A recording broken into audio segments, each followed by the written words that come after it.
Paramashivoham.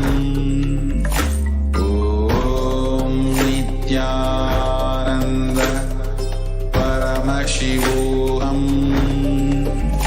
Om Nithyananda Paramashivoham.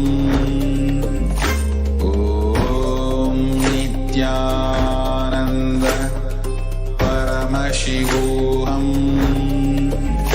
Om Nithyananda Paramashivoham. Om Nithyananda Paramashivoham. Om Nithyananda Paramashivoham. Om Nithyananda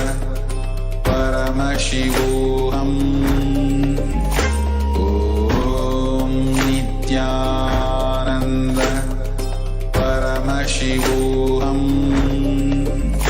Om Nithyananda Paramashivoham. Om Nithyananda Paramashivoham. Om Nithyananda Paramashivoham. Om Nithyananda Paramashivoham. Om Nithyananda Paramashivoham. Om Nithyananda Paramashivoham.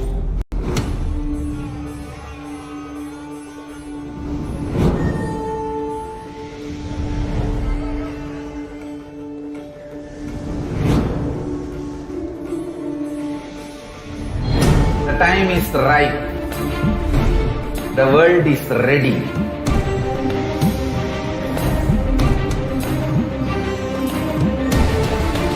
You are going to experience literally Paramashiva.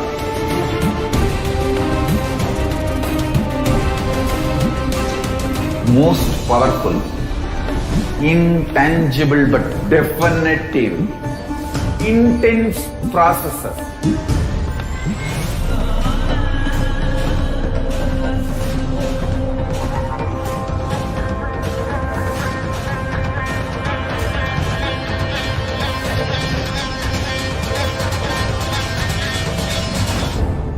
This is the most powerful spiritual nuclear explosion, the strong force of KAILASA landing on planet Earth directly.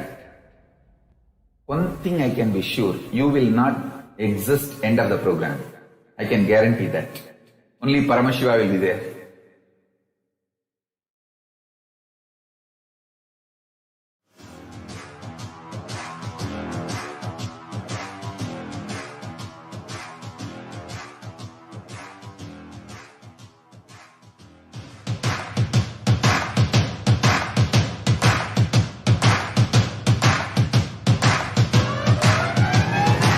I welcome all of you, the whole world, to come and celebrate, enjoy not only the enlightenment ecosystem, the beauty of how it is getting revived. Be an insider for this great revival process.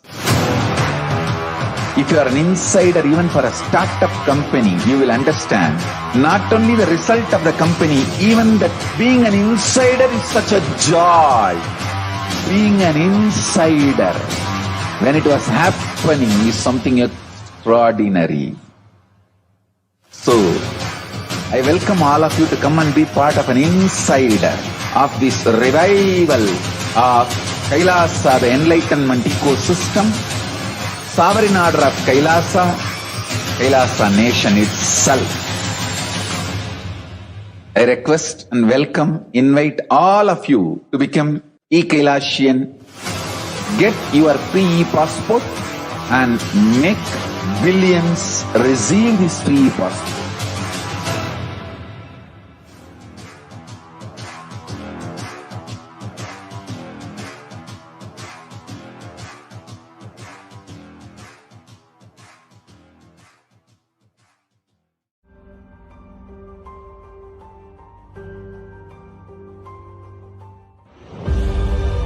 What I mean by the word KAILASA, listen intensely. Enlightenment ecosystem, literally enlightenment itself, in your own home, wherever you are. If you cannot come to KAILASA, it's okay. KAILASA can come to you. KAILASA coming to you is KAILASA.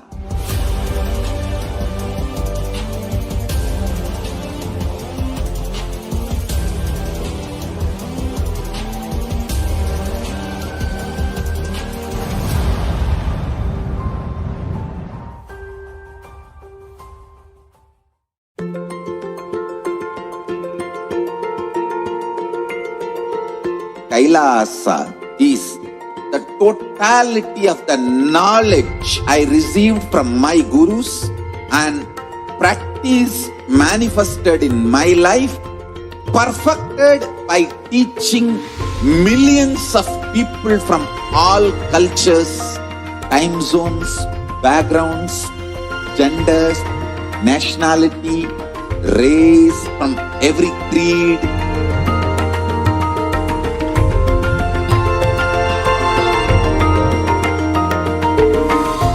So this absolutely perfected knowledge available to you, served to you in your home without even you moving out of your couch, free of cost.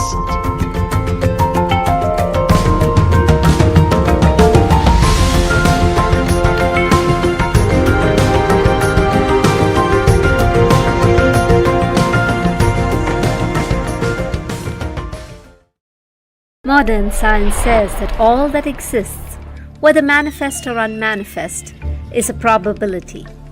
Infinite probabilities create a quantum field of infinite potential. An observer collapses the probability wave into a particle. Your intention thus creates the reality. Called the observer effect, it is the very act of observation that precipitates any reality into existence. Hinduism is far advanced than this primitive understanding in the modern day. Hindus know this field of infinite potential as Paramashiva. Paramashiva permeates.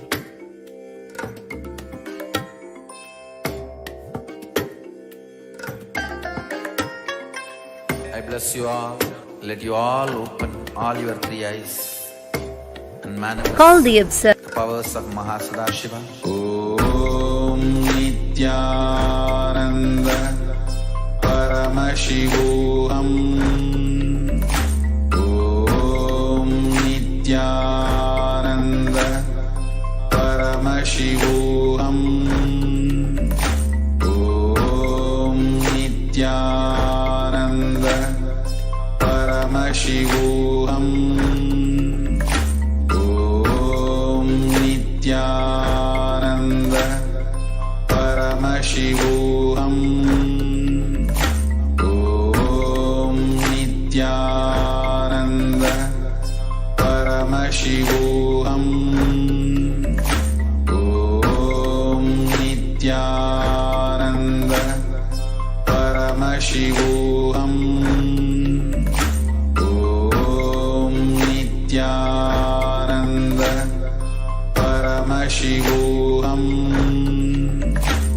Om Nithyananda Paramashivoham. Om Nithyananda Paramashivoham. Om Nithyananda Paramashivoham. Om Nithyananda Paramashivoham. नित्यं विमलमचलं Om Nithyananda भावातीतं त्रिगुणरहितं सद्गुरुं तं Namami.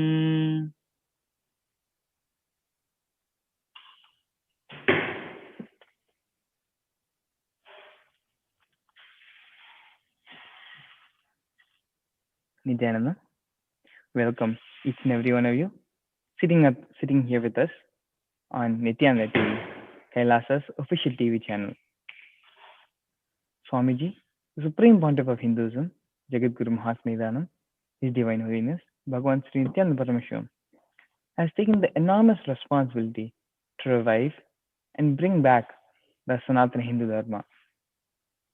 As a part of that effort, Swamiji has been working continuously for the past 26 years to create the KAILASA nation, the only Hindu nation.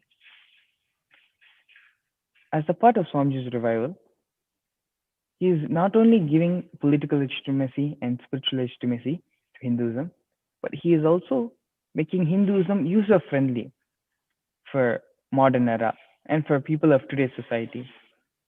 He is decoding the ancient techniques, scriptures, powerful cognitions, thought currents, and making it applicable for man in today's world. As a part, one of those techniques is the Vakyatasatas.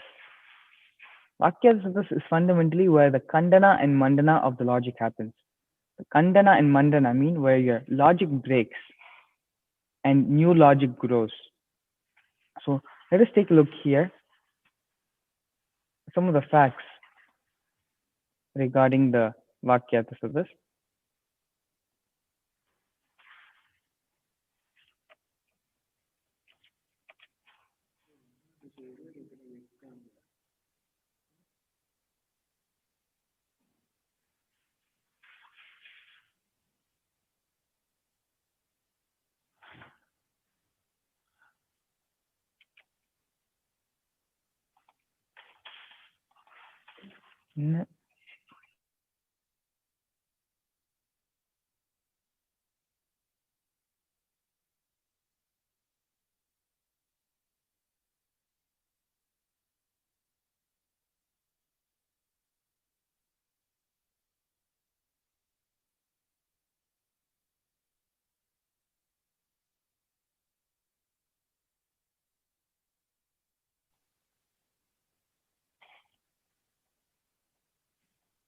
Yes, sorry for the technical glitch. So the Vakyatasatas is a part of a four-step process to imbibe any truth.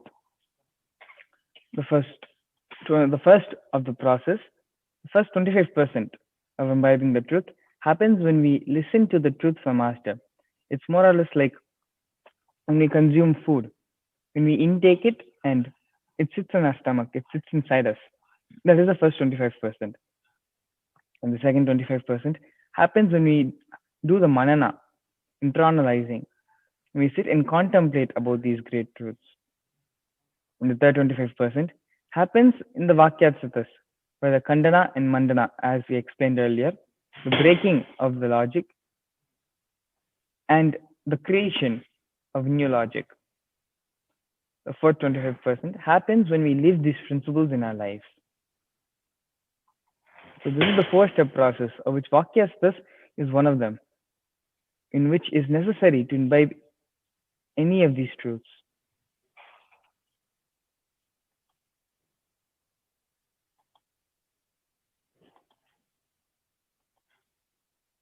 Next, now watch a small video. Swamiji himself explains the importance of why the Vakyatasatas is necessary.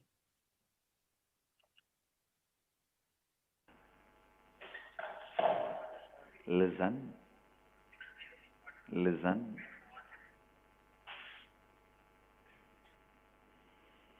Manana, Vakyartha Sadas every day will give you a complete understanding. Not only that, please listen, every time when you keep these spiritual truths in your inner space, analyze them, think about them, contemplate on them,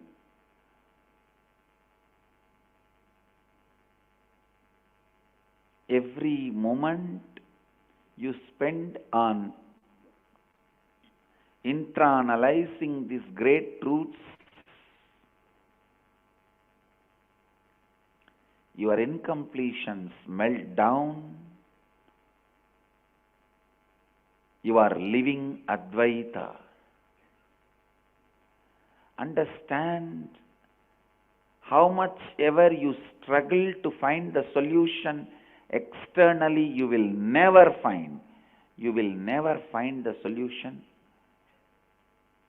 what you expect externally. If you think, I'll finish all the work, I took it on myself, or Swamiji gave it to me, and then I'll rest in peace. Never. Even after you leave the body, we have work for you. Understand, if you are expecting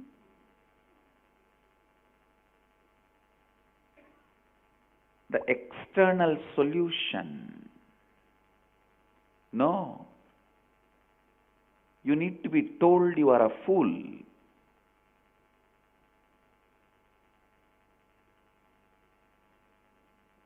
Wherever you really need to be told you are a fool, you should be told that is the real good thing for you.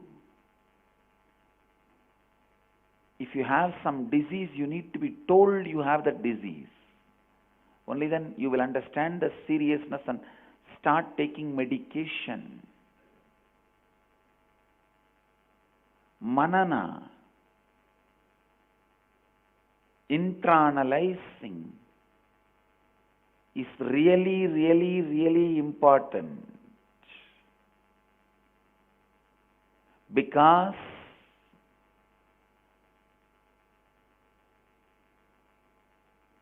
the life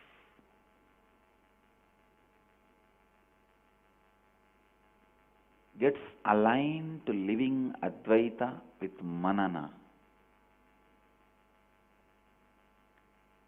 Shankara says beautifully, Shrute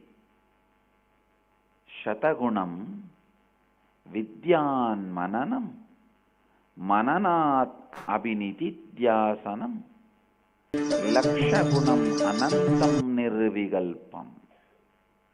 The meaning is Manana is 100 times superior to Shravana. Internalizing is 100 times superior to listening. And living is 100 times superior to internalizing. Nirvigalpa Samadhi, living Advaita, is infinitely superior.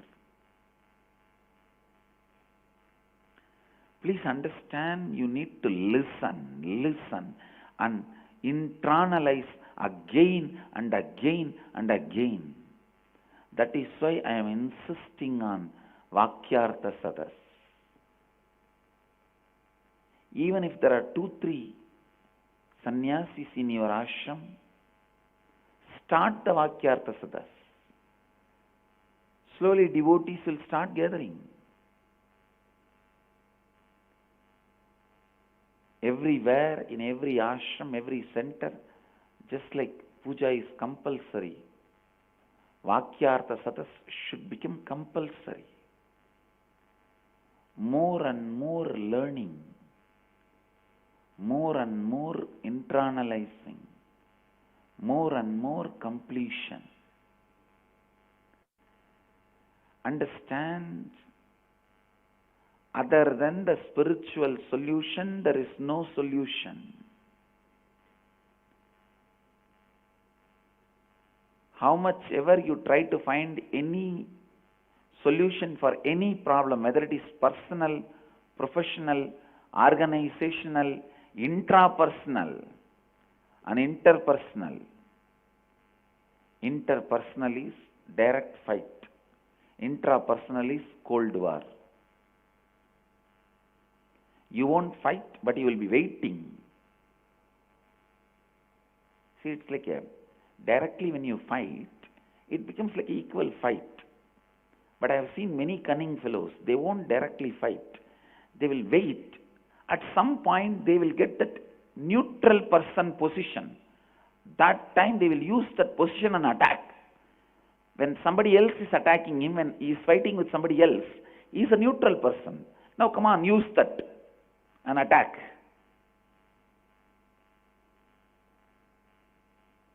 Silence. How much ever you hide, how much ever you keep inside,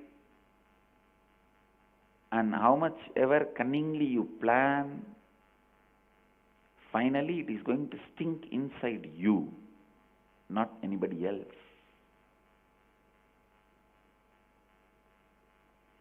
Whether it is interpersonal problem, intrapersonal problem, organizational problem, professional problem, or personal problem, the only way anything can be solved is spiritual solution. Vakyartha Sadas is the best way for a spiritual solution, discovering spiritual solution for any problem.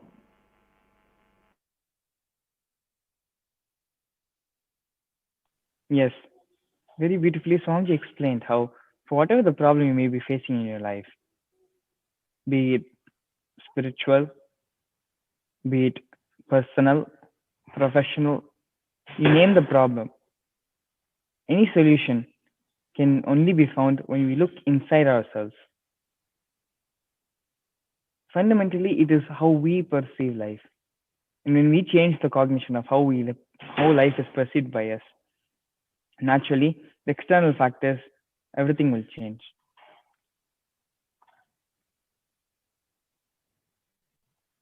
Moving on.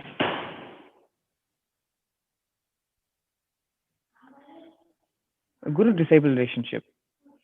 We have been discussing very thoroughly about the guru-disciple relationship for the past couple of days. The guru-disciple relationship is the most beautiful relationship in the world.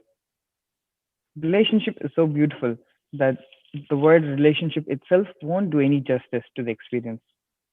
It's like saying this: what is the relationship a drop of water from the ocean has with the ocean? That is the same experience, that is the same relationship a disciple has with the guru.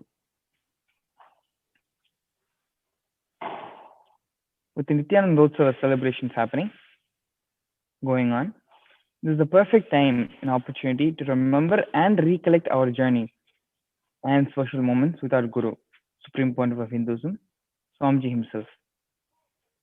Not only should we use this opportunity to remember and savor the sweetness of the Master, but also use this chance to re-strengthen our Guru Bhakti and integrity with the Guru.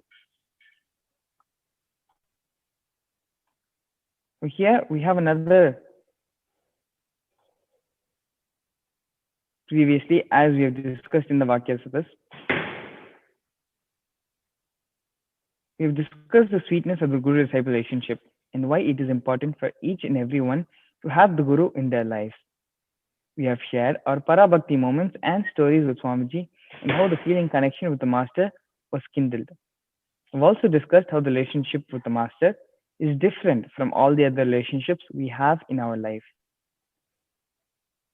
In previous Vakyasatas, we have also discussed how we fall into incompletion and how we can bring ourselves back to the space of Guru Bhakti. Today's Vakyasatas will be looking at something a little bit more different. So yesterday, as we had diagnosed the problems of what a seeker may initially go through in his journey to achieve the ultimate, what are the obstacles and what are the incompletions and how to overcome those incompletions. Today, we are going to be looking a little bit more into how we can strengthen our Guru Bhakti. And one of the ways which we are going to look into today is how that strengthening can happen by listening to Puranic stories, by listening to the Guru-disciple relationships which have happened in the past. So first, before we continue, let's take us watch this video. Swamiji explains the importance and the legitimacy of the Hindu Puranas.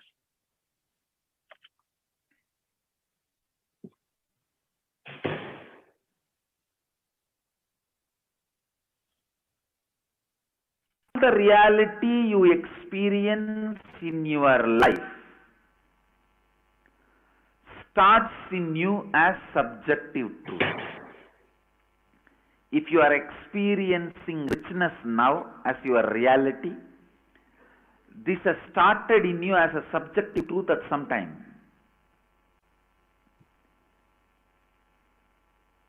If you are experiencing poverty in you as a reality now, it has started as a subjective truth in you at some time.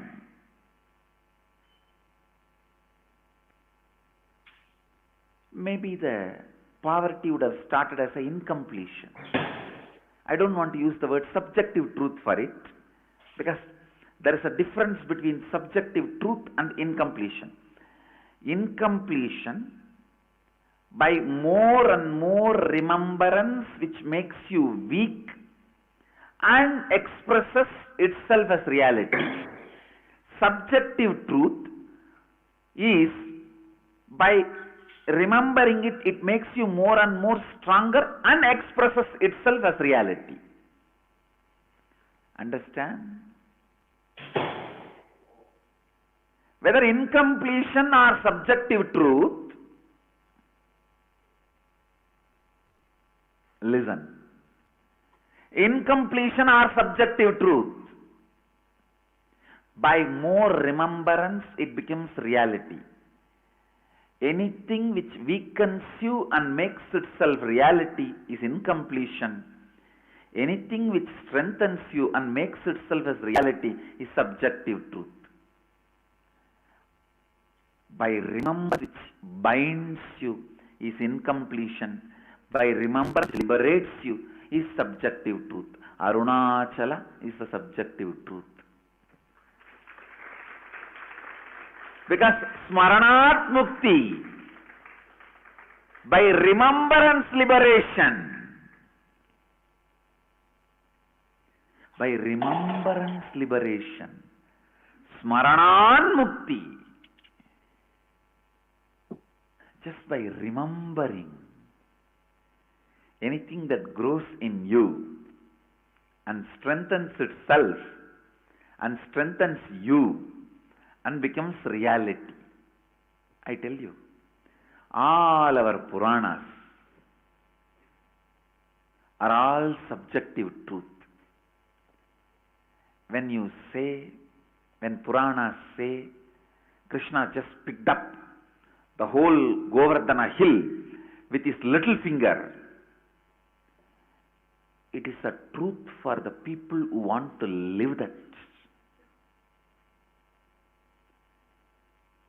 Stupid, insensitive minds can never understand that.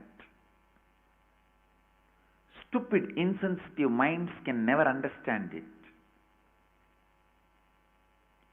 When I say, Arunagiri Yogeshwara appeared and gave me Kavi and initiated me, it is a subjective truth. It is truth for the people who want to live it. When I say, I gave the food and Ganesha ate, it is subjective truth. It is truth for the people who want to live it. Stupids cannot understand. And one thing, just because blind man can't see, don't say world does not exist. Just because stupids can't see, don't say the subjective truth does not exist. Puranas are not myths. Yes. Beautifully Swamiji explained the legitimacy of the Hindu Puranas and epics. How Krishna, Bhagavan Sri Krishna, lifting the whole Govardhana hill on his little finger, how in Swamiji's own life, the miracles, the experiences which have happened, Arunagiri Yogeshwara giving Swamiji the Kavi from a natural plane, from Swamiji feeding Ganesha, from the stories of our Ramayana and Mahabharata, everything happens on the level of a subjective truth. When we decide to imbibe it, when we decide to believe in that, and when we decide that when it clicks with us, that story clicking with us becomes our subjective reality, our subjective truth. And when an experience or when a story becomes a subjective truth, then naturally it strengthens us and it helps us. It becomes a part of our cognition, and it helps us in spiritual growth. It helps us in identifying ourselves and bringing us more and more in oneness with Paramashiva. The topic of discussion for today.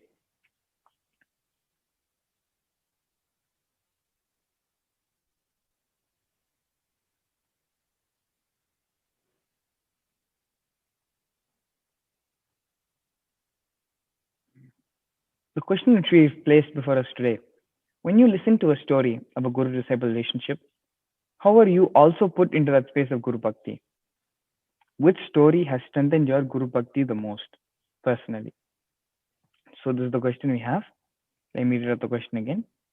When you listen to a story of a Guru Bhakti relationship, Guru-disciple relationship, how are you also put into that space of Guru Bhakti? Which story has strengthened your Guru Bhakti the most personally? So this is the question for today's Vakyasatas.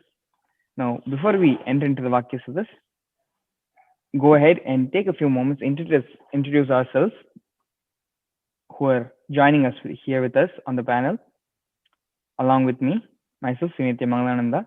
We also have Srinitya Nyanatmananda, and we have Ezekiel Franco, both of them joining us from different parts of the world for today's Vakyasatas. Thank both of you coming today for the Vakyasatas, being a part of this discussion today.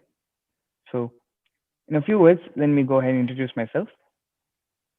As I said, my name is Srinitya Mangalananda, and I'm Balsand of Nithyananda Gurukul.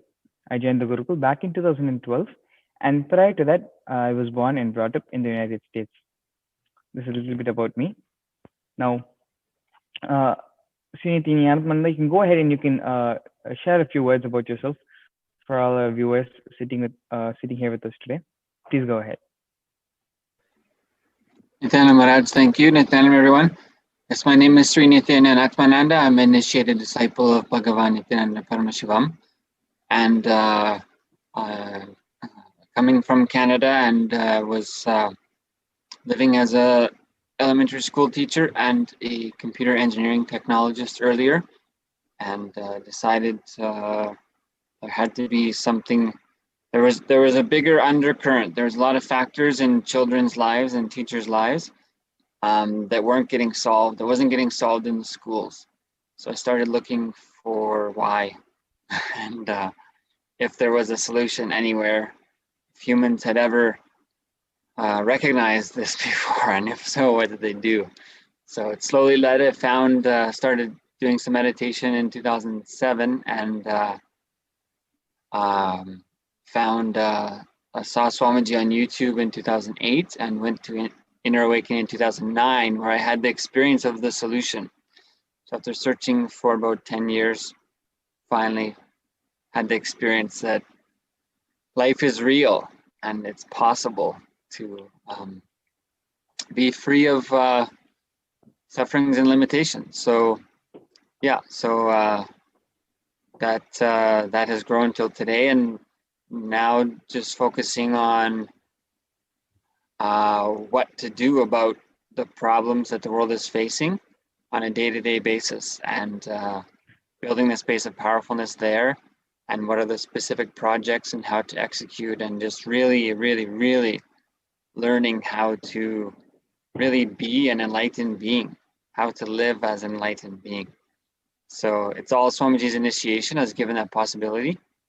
So yeah, it's just been great. So thank you. Great to be here, Nithyananda. Thank you so much. Thank you so much for joining us today.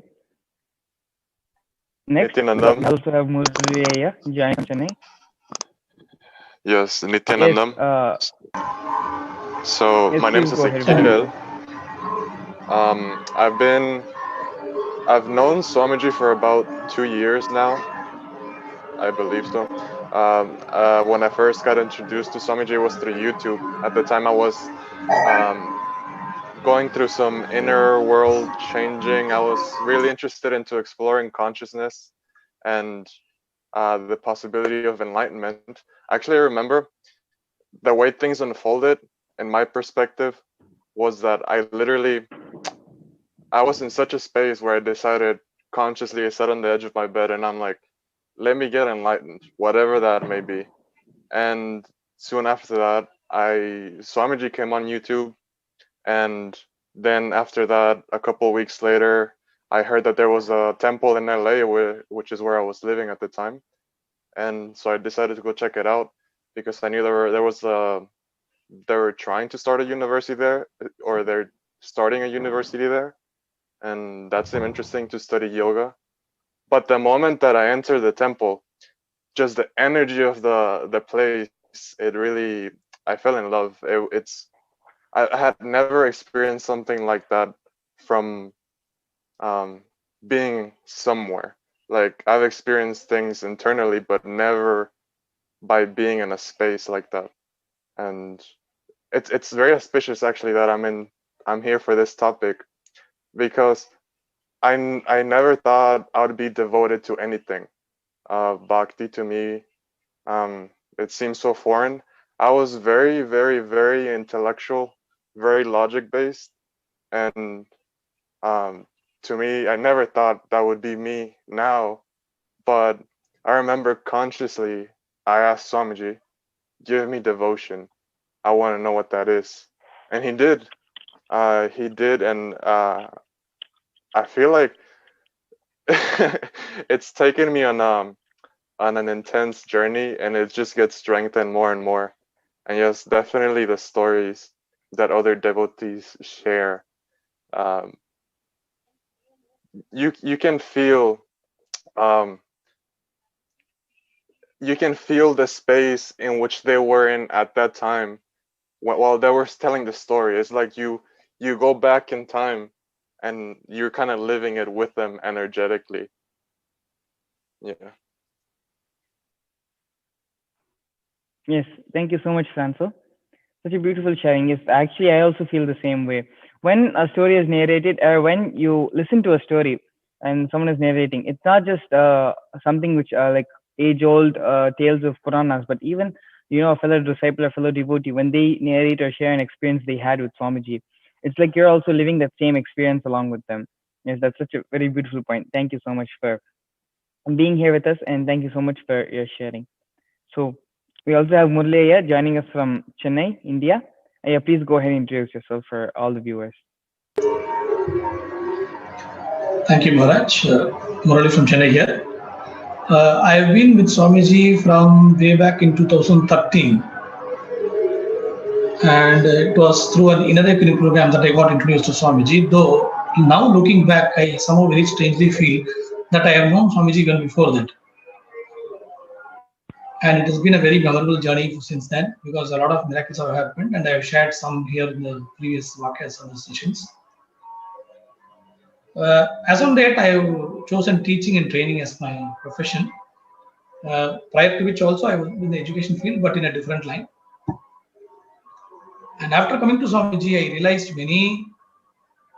I realized a lot of blind spots that I had in my life. And I was very proud that I'm a very highly intellectual person, very logical person. And Swamiji in one of his satsangs said, life before Guru may be logical, but life after Guru is very magical. And I'm able to see how this is not just a punchline, but actually an experience. Yes, life after Guru is indeed magical. I learned many things which I did not know before, including the meaning of purpose of many Hindu rituals, and how exactly the very term that Swamiji uses is very amazing, interesting, and it only introduces more curiosity into me to understand its fully. He said science of prayer. Swamiji uses science of prayer. So what exactly is prayer? Why? How it should be done, so that you ensure that you are not disappointed. So all these things are those very recent phenomenon. Relatively recently, he used this term as compared to from when I'm with him. It still makes a lot of sense. And in that inner awakening program that I got introduced to him, I saw many of my own blind spots, and he introduced a totally new me to me, and that was nice. And let me share some specific instances in some answer to the questions here, because if I say something more in detail about my prophet and all that, I think we'll be digressing and I will be wasting my time. So thank you for this opportunity, Swamiji, and thank you, Maharaj. Thank you so much, Aya, for joining us here today. Yes. So coming back to the topic of today's Vakyasatas, let's now enter into the Vakyasatas. When you listen to a story of a guru-disciple relationship, how are you also put into that space of Guru Bhakti? Which story has strengthened your Guru Bhakti personally? So I think one of the biggest stories which have impacted, which really clicked with me the most, was this story in Ramayana, where they would. It's a pretty long story, but the essence is finally finally a battle ensues between Rama and his devotee Hanuman. So all of us, many of us may or may not know Hanuman, but Hanuman is considered to be one of the greatest devotees in Hinduism. He has even gone to the extent doubted about his integrity and about his devotion to Lord Rama and Devi Sita. He ripped open his chest, and in his heart, everyone could see that it was only Rama and Sita. Literally, their image, their form was residing in his heart. Ripped his whole chest, and in his Anandagandha, his whole being was just filled with Rama. So he was such a devoted devotee of Lord Rama. And in course of the story, what happens is, for various reasons, Hanuman offers protection to someone, and offers protection to someone from another person. The other person goes to Lord Rama and gets his help. Both these people, what they have done is, only after getting the promise from Hanuman and from Lord Rama, only then they even told what they wanted. So Hanuman promised this devotee, whatever may come, I'll protect you. And then the person who was after this person, it was not devotee, it was Yaksha. So someone was after Yaksha, and Hanuman offered protection to the Yaksha. And the person who was after this Yaksha went to Lord Rama for help. Lord Rama promised, saying that I will get it for you. And so after that, Hanuman starts getting frightened when he learns that the person who is after this Yaksha, Lord Rama himself, is coming to help him. So he doesn't know what to do, and he gets very confused and anxious. One side, his integrity to the commitment which he gave to protect him. The other side, he doesn't want to fight his own guru, his own Ishtadevata, Rama. But Rama comes, and Rama says, Hanuman, either you surrender before me and hand the Yaksha over, otherwise you'll have to face me in combat. Hanuman, tied to his integrity, didn't. He said, whatever may come, this is my situation, but I cannot hand over the Yaksha to you. That is my commitment which I have given. So Hanuman, not knowing what to do, he was so perturbed and very confused about the whole thing. So whenever he is in any problem, he does what he always does. He just chants the Rama Nama. In any problem, any situation in his life, whether he's happy, whether he's sad, Hanuman just starts chanting the Rama Nama. So in this situation as well, Hanuman starts chanting Rama's name continuously.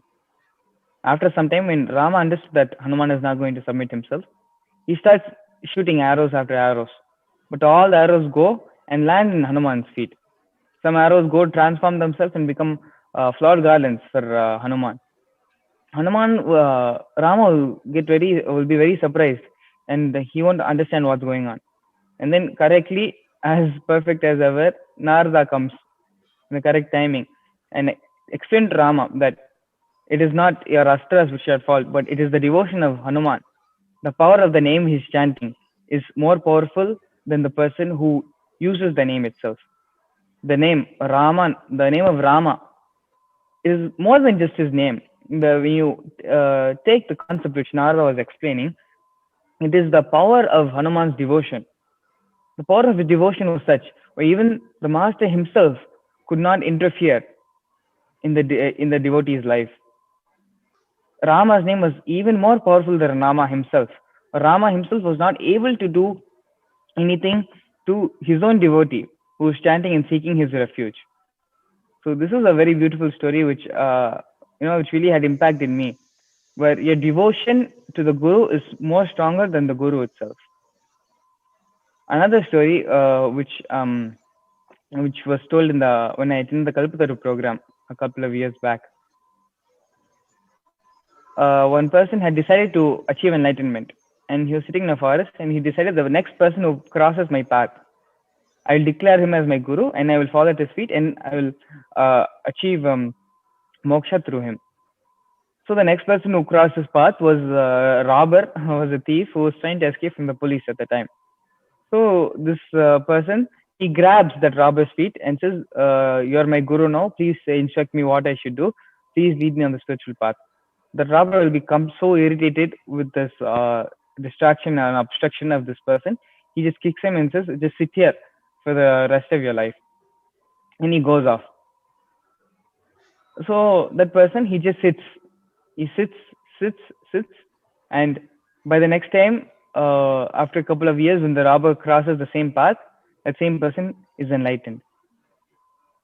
So even the person who gave the order, who gave the disciple, just gave him the instruction to just sit there. He was neither a guru, he was not even spiritual to begin with. He was just a robber. But the power of the devotee, power of the disciple, and the power of their integrity to Guru Vak, and integrity to what they have cognized, that this is my path, I have to be completely integrated to it, and whatever may come, I will follow it. That integrity was what gave him enlightenment. His master was not enlightened. His master was not even looking towards this path of spirituality. But his integrity to the Guru, his integrity to the Guru Vak, to that powerful cognition, that alone was enough to give him enlightenment. So these are some of the stories which have personally impacted me. And after listening to them, I understood the strength of Guru Bhakti, where in both these cases, the strength of Guru Bhakti was even more powerful than the Guru themselves. It is like how Swamiji explained in the video we saw earlier. All this Puranas, everything is a subjective reality. Anything you believe, anything which puts you into a powerful space is a subjective reality. Anything which does not put you in a powerful space, it is incompletion. It is as simple as that. When you listen to the Bhagavatam, and when you get into that space, bhava of Bhagavan Sri Krishna, when you listen to Ramayana and you get into the bhava of Sri Ramachandra Prabhu, having them as your cognitions, having them as your ideals, when you click and have the spiritual, the feeling connection with them, they become subjective reality. And anything else, anything which is putting you into an incompletion, any truth, any cognition, any which puts you into incompletion, those are just labeled actions. So these are some of the stories, and this is how I view, where even has in these stories, how even the disciple was on opposite camps with the master, but by the strength of his Guru Bhakti, he prevailed. It's the same way. The stories which we listen, all of them have the strength in its own way, like how the Guru Bhakti does. Guru Bhakti is a strength unto itself. It's a living entity. It has consciousness. The Guru Bhakti has consciousness. And the Guru Bhakti alone is powerful enough to bring us to the space of Guru, bring us to the space of ultimate, bring us to the space of Advaita. When you listen to a story of how a Guru-disciple relationship, how are you also put in the space of Guru Bhakti? Because the Guru Bhakti is the consciousness unto itself. Listening to that stories of that Guru Bhakti naturally puts you into the space of Guru Bhakti as well. So this is my take on today's topic of the stories of the Guru-disciple relationships, how they impact and how they strengthen an individual's Guru Bhakti. Sri Nithyananda, maybe you can go ahead and you can share your take on the topic. Please. Thank you. Yeah, it's mean, there's a lot of things I probably would, I feel like some of the things is the sort of the science, like was mentioned earlier when Ezekiel and Murliaya shared about logic. And so the sort of the science of consciousness is what's missing. So sort of humanity is missing that. Yeah, so I just like one of the sort of common stories, I suppose, is that that I feel is quite prominent. Actually, is the situation of Guru Tegh Bahadur, the ninth Guru of the Sikhs, who was beheaded in 1675, as there was resistance to sort of Mughal oppression and genocide. And so he and 3 of his disciples were basically tortured for a number of weeks in public and dismembered and paraded in public. And so anyway, so it's based, and so it's just sort of the like when a lot of the sort of propaganda that comes around today is about you know, teaching that Tamils are not part of the Vedic civilization, you know, and Jains are not, you know, Jains are not part of Vedic civilization, and Sikhs are not part of Vedic civilization. So this is kind of some of the brainwashing that goes on. So yeah, so you know, and then even just you know, seeing the ways that you know, people have reacted, like even the in 1947, the Mirpur massacre of killing the thousands of Hindus and Sikhs.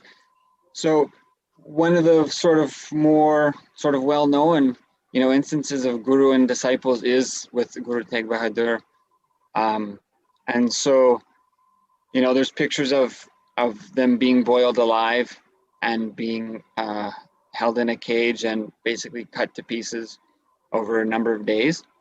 And so basically there was this oppression and genocide going on, which sort of the invasions had by this time spanned about 700 years. And so, you know, the sort of, a lot of the Hindu population was suffering a lot, the Vedic civilization people. And so a group of people got together and realized that there was this imposition of jizya tax and further oppression and destruction of the lives of the people of Bharat, and went to Guru Tegh Bahadur and said, we need to do something. And so he became a leader, saying that he would that he would not, you know what, he would not be a victim of forced conversion, and that he was willing to give his life. So yeah, so that is what, it's actually one of the more sort of commonly referred to instances in the more recent past, even, of how disciples respond and how gurus lead and what is the relationship, because every guru, you know, even, you know, shares about their guru, whether it's Shiva or the previous guru or Devi or whoever they are experiencing as their guru. They are completely surrendered, renounced, integrated to that. So yeah, so that's something that I remember, because you see a lot of pictures of Guru Tegh Bahadur, and he's being boiled alive, and or him and his disciples, and you just kind of think, wow, what a tapas they did, what a tyaga they did. They were threatened with all sorts of violence, and in the face of sort of you know, a great oppression, destroying many lives and oppressing many people. And they stood up, not like knowing that they'd be victorious, but knowing that they didn't have to renounce or tell a lie about life. They didn't have to lie about the reality of their life and their connection to consciousness. They didn't have to lie for like the social pressures. They didn't have to lie in the face of violence. So they weren't willing to tell a lie about life just to be accepted for society, but they were established in such a space of connection with the truth and source of their life that they were able to surrender the body at any time. So that's something I just feel is like it's very inspirational. And it's in a certain sense it's rare for people to know about these kind of stories, but as recent even in the recent past until now, even the Sikh population, of course the Hindu population has been under intense genocide for a millennia. So that is sort of when we see like, wow, even the Guru was willing to walk to his, what people would perceive as his death, to be an example, to show that it's not, there's no reason to lie about the truth of our existence. And so just seeing those images and remembering him, and there was a whole community, there's a whole community there. And he had great disciples. So it's like, if really, even as Hindus, it's not that we have to die, but we need to, not even from the space of violence, but we need to stand up. We need to have that. We need to know that it's the greatest, and not to put down any other tradition, but it's the only ancient civilization that's still alive. So we need to know that it's worth saving and it's needed, and it's worth giving your life for, not in the sense of dying, but it's worth putting your life, your time and energy into life and sacrificing that connection to our life and peaceful powerfulness. It's not worth giving that up for anything. So whatever it is, however it is, we need to find a way to continue, to live what is life. So that's been the experience, the connection that I've gotten from Swamiji's initiations, right, is beyond the space of logic. How can a guru do that? How can someone live like that? So that has been, that I feel is one of the sort of more popular imagery in the recent history of Hinduism and Bharat, is the example of Guru Tegh Bahadur and how the people rallied around him and went to him for leadership. And he stood on the strength of his own spiritual strength. So just that is sort of what the humanity is missing, is the connection to the actual spiritual strength, not just as a word. So so I would share those kind of things anyway, but thank you. I've done that. Yes, thank you so much, Sri Nithyananda. Those points are actually very valid. Even to know how much the Sikhs, how much other sampradayas of Hinduism, how much they have sacrificed to keep Hinduism alive, that itself is enough to strengthen and bring a new Guru Bhakti inside of you. Guru Bhakti towards keeping, not just towards your master, but keeping the whole tradition alive and maintaining this tradition for the next generations to come. Even the persecution which you went through, listening to the stories of how for the past 800 years of violence and war and 200 years of brainwashing, how all of that is so much in effect, and listening to how even during such crisis moments, how the Sikhs, especially Sampradaya itself, was formed for the sake of protecting Hinduism. And listening to those stories, the stories of Sikhs, the stories of Guru Nanak, of how they protected Hinduism and how what they have contributed, that whatever left of Hinduism is a part of their contribution as well. Listening to these stories also have give a special Guru Bhakti and special strength to you as well. Thank you so much, Srinitya Nityananda, for your sharing. Next, Mulya, you can go ahead, Aya, and share your take on this question. When you listen to a story of a Guru-disciple relationship, how are you also put into that space of Guru Bhakti? Which story has strengthened your Guru Bhakti personally? Please go ahead, Aya. Thank you for this, Maharaj. See, as I was saying during my introduction, I was actually a very logical, intellectual kind of person, and I was very proud of that also.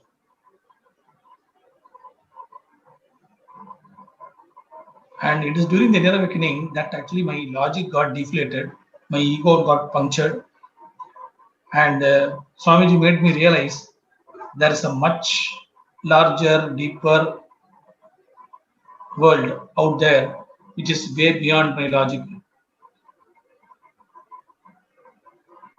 And Hinduism is multi-dimensional, is something that I had an understanding even before I met Swamiji, but he made me understand it experientially, so he strengthened that cognition inside me. So if I had been that previous self, I would have been able to maybe single out one experience which says that this is what strengthened my cognition, this is what strengthened my Guru Bhakti with Swamiji. But today, after that awakening, after being with Swamiji today, and blending Swamiji's teachings and my original self, I will say that I have come to respect every person's individual experience as something that could strengthen Guru Bhakti in a person. I'm not able to single out any one particular experience, not able to single out one particular incident which actually strengthens my Guru Bhakti. Actually, I am now fascinated to listen to everybody's stories. I am very interested in knowing the subjective truths, subjective realities of many people in their lives, and I enjoy them as my own. When I listen to different people, I just enjoy everybody's experience as my own. And every time I listen to somebody, I listen with a fresh mind, like as though that he is the first person after myself. I'm going to listen to what Guru Bhakti meant for in somebody's life. To that level, I will come now. I'm enjoying everybody's experience very in a very alive way. I'm actually prepared to travel with them when they have gone through that. So, like that, I will come. Even in my own case, I will say that I am enjoying that replenishing, refreshing Guru Bhakti. Every time some materializes, some Vibhuti materializes, or some other miracle like that happens. So it's difficult for me to single out any one particular experience. Everything is miraculous in its own way. And because and during my inner awakening program, the then coordinator, Manisha, she was talking about some previous experience, like an old devotee was declaring herself as God, incarnation and all that. After coming to Swamiji, and she started misusing Swamiji's name. And suddenly she started facing the karma for that. Like from nowhere, suddenly stones started pelting into her house, and she realized that it was her arrogance and abusing of Swamiji's powers that had resulted in this. So she had just come to Swamiji to surrender and ask for his pardon. And Swamiji said, like, I will clear the karma, and she was right. But the powers which she initially exuded because of coming to Swamiji were no more expressing, but she was happy that the curse was gone. And all the negative element of the stone pelting and other such suffering that had happened in her life was gone. and Swamiji had still accepted her. So if you ask me what exactly strengthens my Guru Bhakti, I will say that this trait, I think it's a very shallow term for what I can use with a Guru. This trait by which a Guru forgives you, accepts you when you are truly surrendering, I think is strengthening my Guru Bhakti. A person who is so arrogant, a person who is so supposedly intellectual and logical and all that, even such a person is willing to, a Guru is willing to take and say,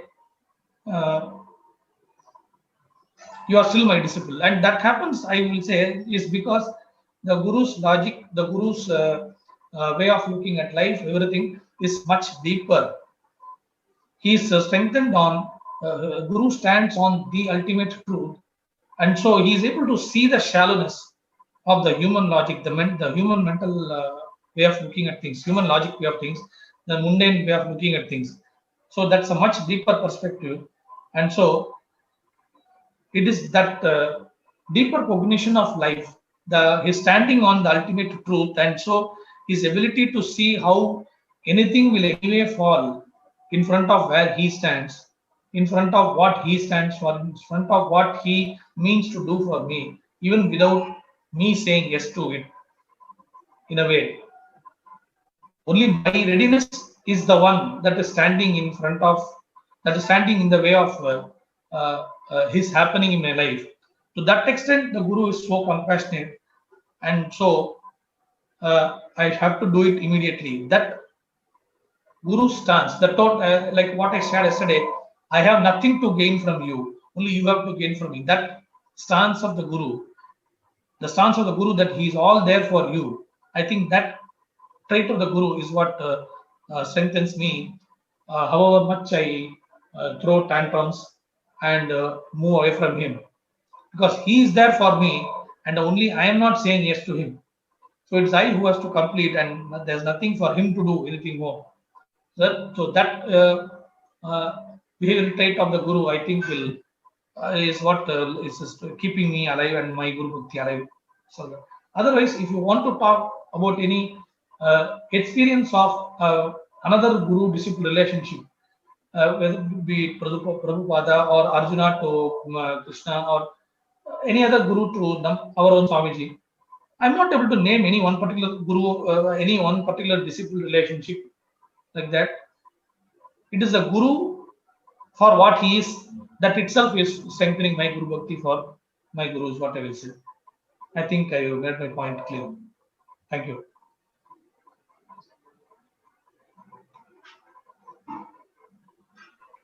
Thank you so much, Murli Ayya. Ayya, your sharing was very nice, and I had a click from your sharing. But I want you to narrate one incident, one story, one thing which personally strengthened your Guru Bhakti.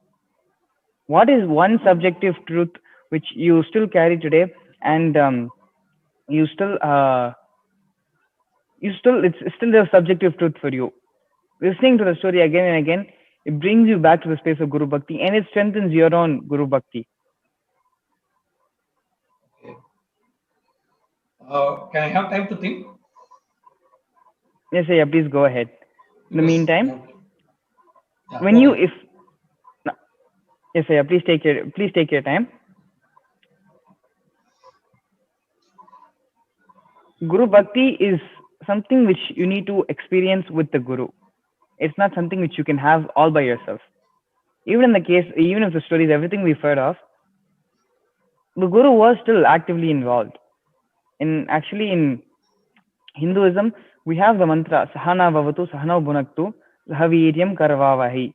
And a little bit continuation of that mantra is not just about the mutual understanding between the teacher and the disciple. Finally, the disciple becoming the teacher for the teacher. And that is actually where the mantra concludes in. That is one of the things which I was reminded during Mulya sharing. And so even though Guru Bhakti is the intelligence, and it is a conscious intelligence unto itself. It is independent intelligence by itself. Still, the guru is needed. And the best way to experience Guru Bhakti, the best way to nurture your Guru Bhakti is come and attend the Paramashivam program. It is an ongoing program now, but we have a program which Swamiji personally will be conducting starting from March 11th. More details about the program, you can visit paramashivoham.org. Let's now watch a small video about the Paramashivam program. Please stay tuned.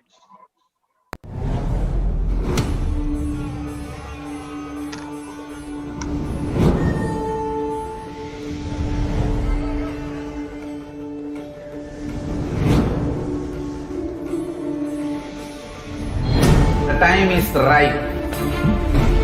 The world is ready.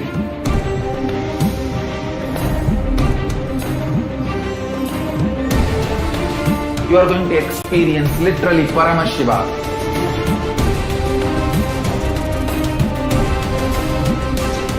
Most powerful, intangible but definitive, intense processes.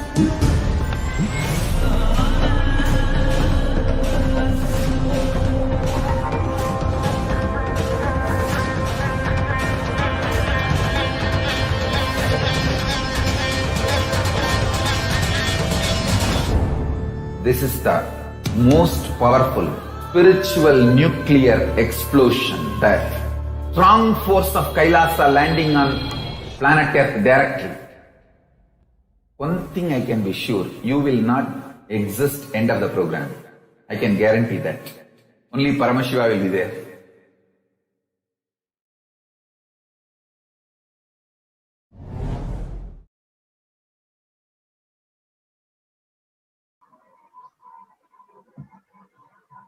That's all. We were listening to Mulli Ayya now.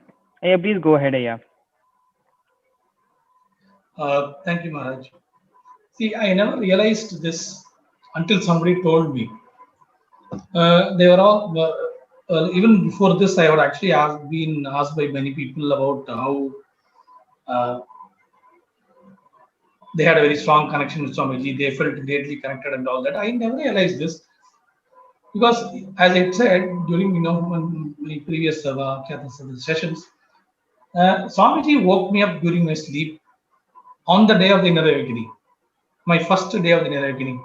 Like even before the so-called connection happened, even before meeting, even before seeing Swamiji face to face for the first time, he woke up me during my sleep, and the way he asked me, "What are you here for? Why are you waking?" I remember arguing with him. When so many people are sleeping, why are you waking up? And he asked me, I don't forget others. Why are you here? What are you here for? So that I think, and that was such a solid experience. And I'm not able to, even now, when I think back, I'm not able to think how it was so real and it was a dream or something. So that is one strong thing, experience, I will say. And the way he gave me Vibhuti, that was really, really profound. What strengthened my bhakti, I can say. And then the way he gave the Vibhuti packets multiplied, I very distinctly remember he gave me only 3 sachets, and I very distinctly remember that it multiplied to 6 when I went back to my room. And this is one instance. And another instance is the somewhere close to that incident is the way he showed me KAILASA. When I sat in meditation, asking me to show what is only your love penetrating me and coming back to you. Nothing, there's no love from me to you. What is that? So please show me that. When I asked that and sat in meditation, the way he placed Vibhuti on my chest and the way he showed me KAILASA then. It was such an intense experience. And I actually, when I think back, I understood what he meant by this vertical time zone, because at that, the chronological time, the earthly chronological time during which I went to this experience was somewhere around half an hour to 40 minutes, or at the most 45 minutes. but it seemed like a much larger, much what more amount of time than just 45 minutes. It was so intense, and it was his presence was so heavily felt that I couldn't approach my own almirah. Like something was pushing me back. When I tried to open my almirah, when I put my hand to open the almirah, something was pushing me back, and I didn't understand what it was. And then when I opened the almirah, I found that vibhuti had got smeared even on my shirt and pant. So his presence was so heavy, and I'm very happy that he had answered my prayers like that, and he intensified my devotion to him, or feeling connection with him. And I even now thinking of that, I'm really very it gives me goosebumps. And it was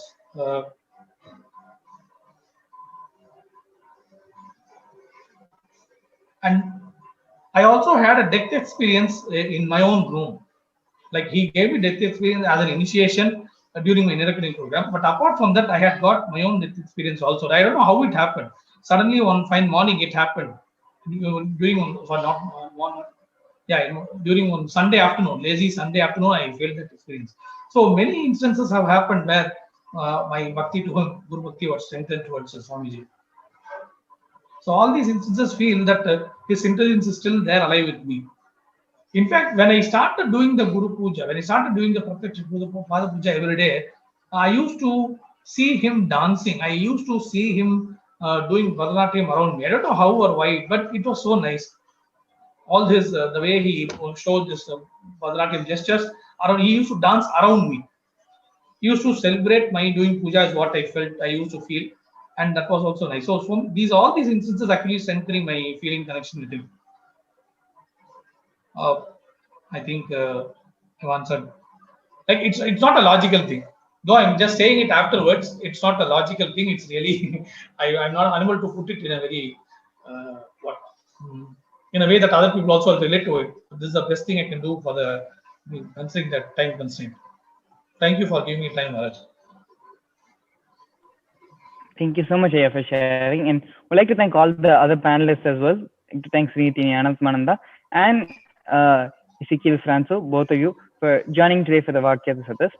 Why I insisted Murliya to share an experience and not just why he thinks, what his thoughts are about it, is because when you share your thoughts, when you share your opinions, you are fundamentally doing exactly that. You're sharing your thoughts and you're sharing your opinions.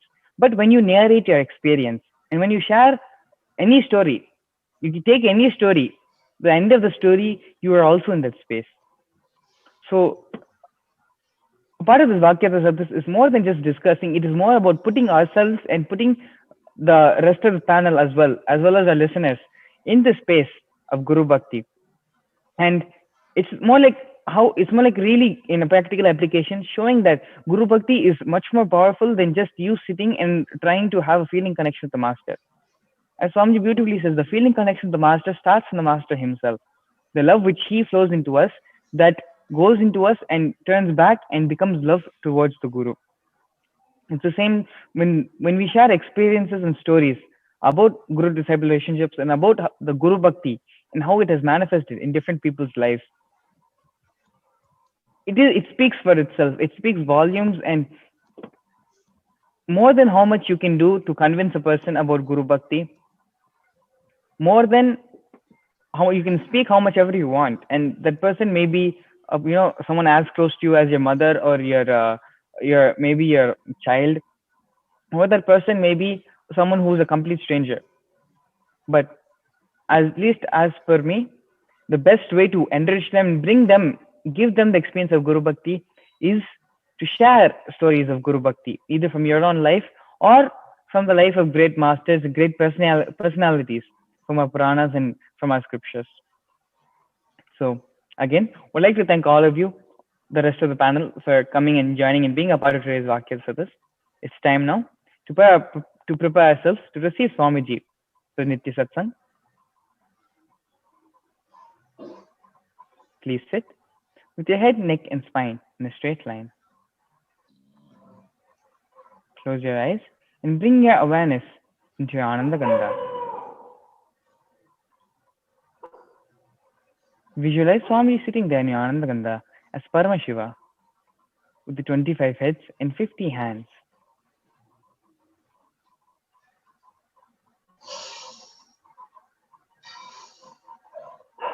Now, allowing the mantra to reverberate throughout your entire body, start chanting the Mahavakya Om Nithyananda Paramashivoham. Om Nithyananda Paramashivoham. Om Nithyananda Paramashivoham.